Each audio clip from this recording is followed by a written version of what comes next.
Você já se perguntou o porquê de aviões comerciais não disporem de paraquedas para serem dados a cada um dos passageiros em caso de emergência? E assim, eles poderem usá-los para saltar do avião e se salvarem?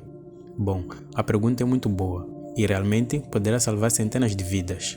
Assim como os assentos ejetores nos caças militares já fazem desde a sua entrada em funcionamento em 1942, salvando a vida de centenas de pilotos de um acidente mortal.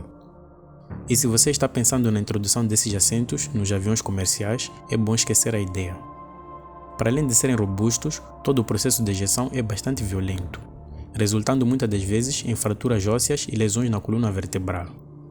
E o piloto experiencia de 14 a 16 vezes a força da gravidade em alguns casos. Além disso, após acionar o mecanismo de ejeção, um comando também é enviado para que os pinos que seguram o canopy sejam explodidos, arrancando o canopy e permitindo a passagem do piloto. O que não pode ser feito em um avião comercial, pois teriam de se abrir diversos buracos no teto da fuselagem para esse fim. E é no teto que passam diversos tubos de pressurização, cabos elétricos e diversos sistemas. E é no teto também que ficam os bagageiros. Mas então, por que não distribuir paraquedas individuais em caso de emergência? Bom, primeiro temos de definir os tipos de paraquedas, e existem basicamente dois tipos: o paraquedas redondo e o paraquedas retangular. O redondo é usado no mundo militar para lançamento de tropas e cargas, e esse paraquedas não é manobrável. Quem estiver usando ele apenas cai devagar em direção ao chão sem manobrabilidade nenhuma.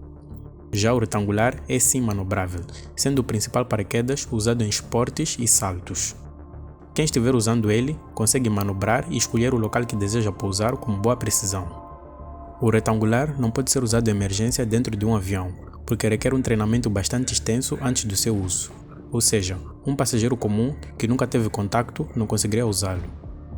Resta então apenas o redondo, que não é manobrável e apenas cai devagar em qualquer lugar. Esse sim pode ser usado. E aqui já vêm os problemas. E o primeiro deles tem a ver com o tempo de evacuação do avião. Levando em consideração que, em média, um avião leva de 150 a 200 passageiros e assumindo um intervalo de salto de 5 segundos, ou seja, salta um passageiro e 5 segundos o próximo, demoraria 12 minutos para evacuar um avião com 150 passageiros e 16 minutos para evacuar um avião com 200 passageiros. E esse tempo é tanto que o avião pode já estar no chão antes mesmo da metade conseguir escapar dele.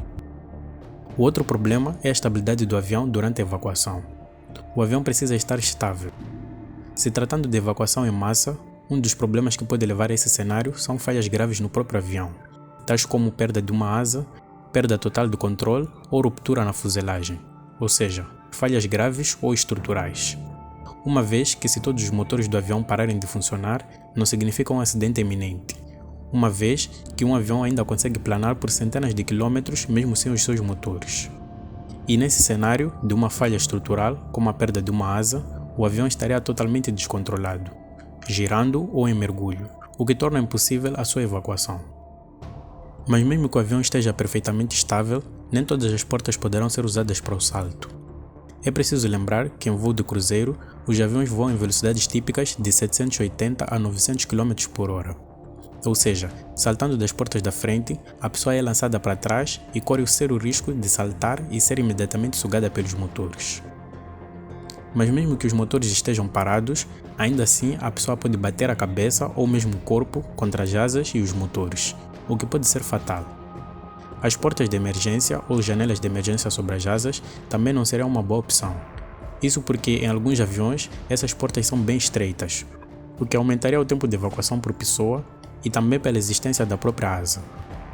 Restam então apenas as portas de trás do avião, e dado que o seu número é reduzido, variando de 2 a 4 portas dependendo do avião, evacuar 200 pessoas por 2 portas apenas levaria muito tempo.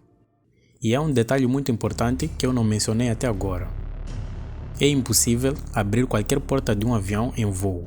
Sim, é impossível abrir qualquer porta ou saída de emergência de um avião em pleno voo, por conta da pressurização. À medida que o avião sobe e fica cada vez mais alto, o ar externo se torna rarefeito, ou seja, começa a faltar oxigênio. E para que as pessoas consigam respirar, o avião está constantemente a pressurizar a cabine com ar extraído de dentro dos motores.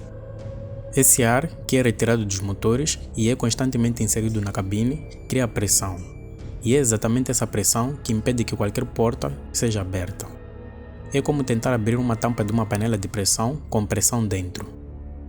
E as portas do avião já contam com um design de fechamento de dentro para fora, mantendo constantemente a porta pressionada contra o batente, justamente para que ela não arrebente com tanta pressão que existe dentro da cabine. Então a pressurização interna está constantemente a empurrar todas as portas contra o batente, exatamente como numa panela de pressão, tornando impossível a sua abertura.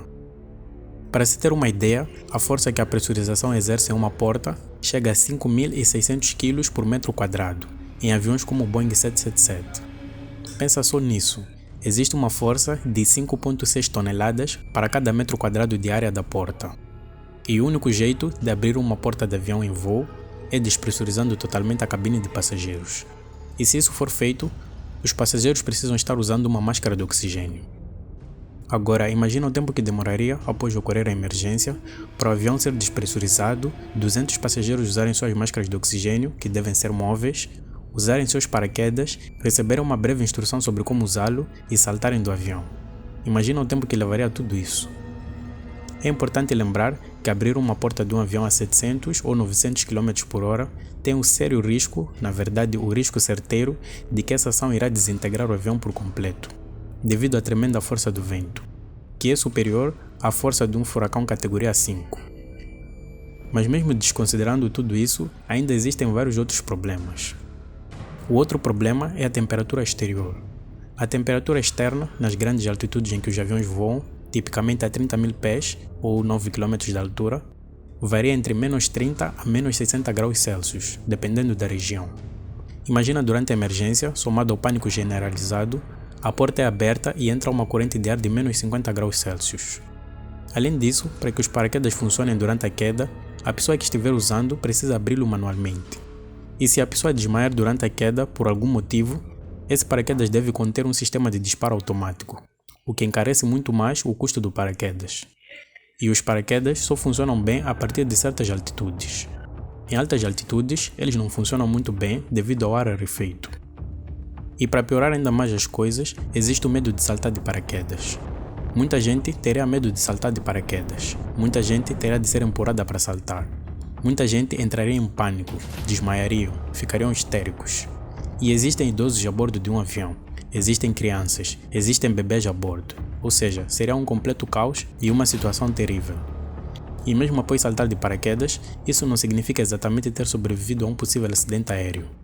É preciso lembrar que aviões atravessam desertos, zonas remotas e oceanos. E a bordo existem pessoas que não sabem nadar, por exemplo. A chance de caírem em segurança no alto mar, mas acabarem se afogando, existe. E mesmo tendo colete salva-vidas, o tempo que leva até uma equipe de resgate localizar a zona em que as pessoas caíram no meio do oceano e resgatá-las pode levar vários dias, até mesmo semanas. Sem contar que, devido aos intervalos dos saltos, cada pessoa cairia em um ponto diferente da outra, o que complica ainda mais o resgate e o tempo de sobrevivência. É preciso lembrar também que uma grande parte dos acidentes aéreos não acontece em voo de cruzeiro, mas sim em pousos e decolagens. E tentar evacuar 150 ou 200 pessoas pouco depois da decolagem ou mesmo perto do pouso seria impossível. Não daria tempo e alguns paraquedas não abririam a tempo de evitar uma queda fatal por conta da baixa altitude. E deixei de fora um importante dado, que é o peso do paraquedas. Um paraquedas de emergência pesa cerca de 10 kg, e se o avião pode levar 200 passageiros, são 2 toneladas de peso a mais inserido a bordo do avião. E para carregar esse peso a mais, o avião precisa queimar mais combustível, e consequentemente o voo fica mais caro. E se o voo fica mais caro, o bilhete também fica mais caro. Ou seja, introduzir paraquedas a bordo dos aviões é uma solução boa, mas que vem acompanhada de dezenas de outros problemas, dos quais a maioria são praticamente impossíveis de solucionar. Envolve riscos pesados, soluções drásticas, custos altos e tem vários pontos de falha. Mesmo que existam paraquedas a bordo, mesmo que as portas possam ser abertas, ainda assim muita gente pode não conseguir saltar e se salvar, simplesmente por conta do medo de saltar de paraquedas. E mesmo que essas pessoas possam ser convencidas a saltar, ou mesmo empurradas, todo esse processo aumenta ainda mais o tempo de salto por pessoa, o que diminui a chance de todos conseguirem escapar do avião a tempo. E ainda há o risco de saltar e cair no meio do mar com águas congelantes, ou num lugar remoto. Mas então, não existe uma forma de se salvar de um avião? Bom, existe sim, e já está implementado nos aviões, principalmente nos aviões de última geração. Trata-se da robustez do próprio projeto do avião.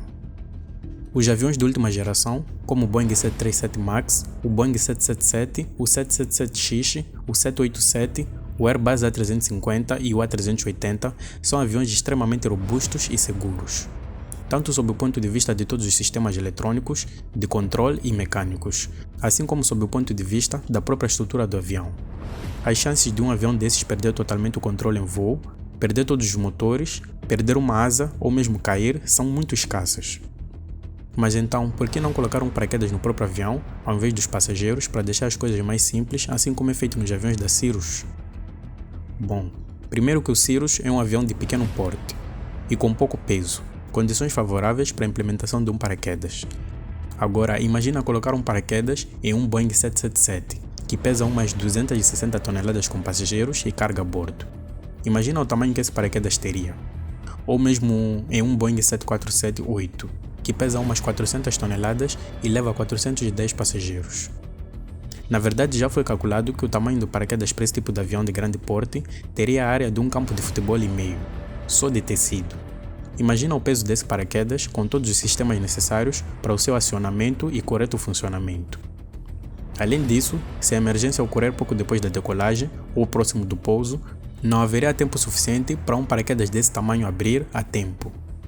Além disso, o avião que tivesse esse paraquedas cairia com uma velocidade vertical considerável, mesmo tendo o paraquedas.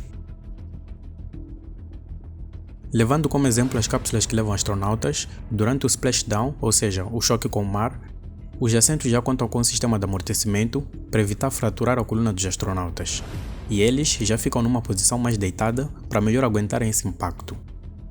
E essas cápsulas já caem em velocidades típicas de 25 km por hora, com o paraquedas aberto. Agora, imagina a velocidade de queda de um avião como um Boeing 747. Seria suficiente para partir várias colunas, mesmo com o paraquedas aberto. Resumindo, a ideia de colocar paraquedas em aviões comerciais de passageiros é algo extremamente complexo. Vem com centenas de problemas, várias variáveis e importantes pontos de falha. Há muita coisa que pode falhar, dar errado ou não dar tempo. Envolve altos riscos do próprio sistema, destreza humana, entre outros. Provavelmente é por esses motivos todos que ainda não se tem paraquedas individuais dentro dos aviões, e muito menos paraquedas externos para o próprio avião. A melhor maneira de se sobreviver a um possível acidente de avião é não existindo tal acidente. E isso se consegue construindo aviões cada vez melhores e mais seguros. Aviões cada vez mais robustos e que não falham catastroficamente.